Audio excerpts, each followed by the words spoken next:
Dr. Ben here, Functional Medicine Centers. I was just reading through and listening to some podcasts of Dr.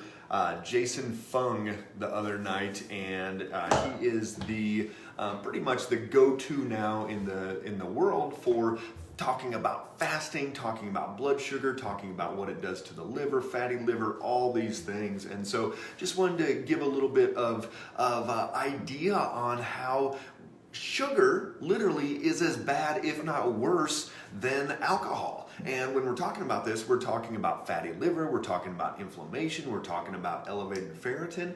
When I look at somebody's blood work, this is what happens. So the first thing that comes up in our lab is that ferritin is the number one thing that we see at the very top of our page. And if I see a ferritin that's stored iron, so somebody has too much iron in their blood, if I see somebody with stored iron too high, over 250, 300, something like that, I automatically 99% know for sure they're going to have elevated insulin, they're going to have elevated triglycerides, they're going to have fatty liver, possibly high uric acid and gout coming on. All of these things, we know the physiological ramifications of what's happening. And so here's how it goes. Everybody thinks it's just sugar. It's not just sugar. And this is in my book, Blood Sugar Doesn't Lie. I almost called it something else because people just think, oh, I don't eat that much sugar. But guess what? Fructose can do it. So if you're eating things that are sweetened with apple juice, sweetened with pear juice, natural sweeteners like that are going to contribute to this elevated glucose, elevated insulin, insulin resistance, and ultimately cause fatty liver. We see fatty liver in 20-something-year-olds. We see fatty liver in people that don't have diabetes yet. Fatty liver is when your liver actually starts getting converted over to more of a fatty structure as opposed to just its nice, good, detoxifying liver that's able to do what it needs to do to keep you healthy, detoxify, clear out excess hormones, toxins, all types of different things. But here's how eating sugar is worse for you or as bad for you as alcohol.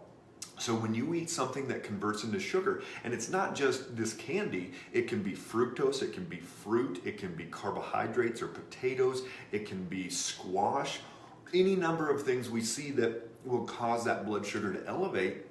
It's going to raise our triglycerides, and it's going to cause the body to start storing it in the liver, and it's going to start changing this structure of the liver. We're going to start getting what's called fatty liver. Fatty liver disease is very common. In the old days, it was from drinking. Now we see non-alcoholic fatty liver disease all the time. We see this ramping up in people left and right. And the number one reason is that blood sugar is going out of control. And that's what Dr. Fung, if you haven't seen any of his videos out there, F-U-N-G, Jason Fung, amazing doctor, great videos. He's got a lot of things that you can see. He's making graphs and screens and all types of different things. So lots of good information. He's really into the fasting, into intermittent fasting, things like that, which for some people is okay, but other people it's not. Other people it's going to jack with their adrenals and the blood sugar is going to get more out of balance. So it's not the one size fits all, but his reasoning for how it happens and how fatty liver happens and how that causes Alzheimer's and how that stimulates inflammation and drives autoimmunity, great information out there as well. So we know that blood sugar is going to be the number one driving factor for fatty liver. But we also know that fatty liver can be reversed in a matter of 3 to 6 months. I have a patient, we don't want the GGT, the fatty liver marker, over 20. His was at 400 this past summer.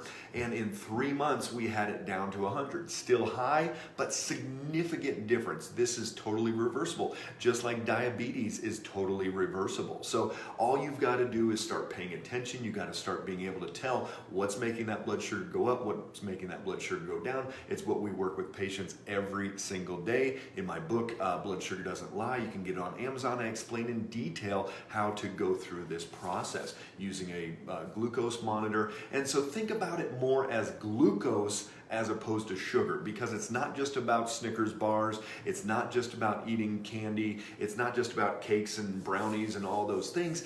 This is that swinging that's happening, and we see it. Some people, sweet potato is worse than white potato. Some people, sweet potato makes them bounce up really high. Other people, white potato is not as bad. Some people can eat a banana and not have any issues. It doesn't jump up. Other people, even eating blueberries makes them spike up. So it's very independent. It's very specific for that person. And that's how we reverse diabetes. That's how we reverse all these issues that are out there.